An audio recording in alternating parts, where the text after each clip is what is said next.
menjelaskan dan sedikit mempresentasikan tentang pembelajaran pasar modal yang sudah saya ketahui dan sudah saya pelajari. Tentang pasar modal. Pasar modal itu merupakan sebuah instrumen investasi apa saja yang ada dalam pasar tersebut. Dalam pembelajaran tersebut, di sini saya belajar tentang pasar modal dari cara pengelolaan maupun cara memilih instrumen yang cocok dan baik buat kita semua.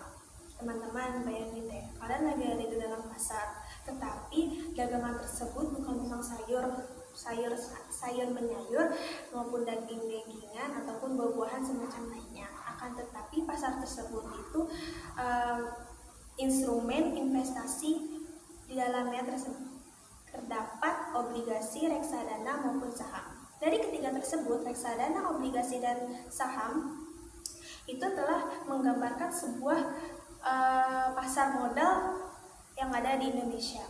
Dari penjelasan tersebut, pasar modal yang ada di Indonesia itu bukan ternyata tidak hanya di Indonesia saja, tapi terdapat berbagai belahan dunia. Walaupun itu terdapat ada di Indonesia, yang biasanya disebut sebagai Bursa Efek Indonesia, yaitu sistem untuk mempertemukan transaksi jual beli dalam satu kegiatan. Dalam definisi tersebut, pasar modal memiliki dua fungsi loh. Fungsi pertama yaitu adalah fungsi keuangan maupun fungsi ekonomi. Dalam fungsi keuangan, pasar modal memberikan kemungkinan atau luang kesempatan untuk memperoleh imbalan atau yang biasanya disebut dengan return. Yang kedua, yaitu fungsi ekonomi, memiliki kelebihan investasi ataupun kekurangan yang biasa disebut dengan insuet.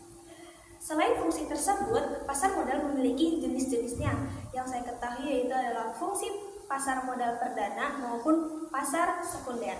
Dalam pasar perdana yaitu adalah penawaran umum perdana atau yang biasanya kita sebut sebagai Initial Public Offering atau IPO. Adapun yang kedua yaitu pasar sekunder, yaitu adalah fluktuasi dalam kenaikan ataupun penurunan harga dalam jangka panjang. Dari jenis-jenis dan fungsi-fungsi tersebut, definisi tersingkat dari pasar modal yaitu pasar modal itu untuk berbagai kegiatan transaksi jual beli instrumen dalam jangka panjang yang biasanya diperjualbelikan atau juga bisa disebut sebagai sarana pendanaan bagi perusahaan kegiatan investasi. Mungkin itu saja sedikit penjelasan dari saya tentang pasar modal. Itu saja yang dapat saya sampaikan materi tersebut. Semoga apa yang telah saya sampaikan atau bahas itu memberikan manfaat dan inspirasi bagi kalian semua. Saya Anissa Rizky Hafiza, pamit undur diri. Wassalamualaikum warahmatullahi wabarakatuh.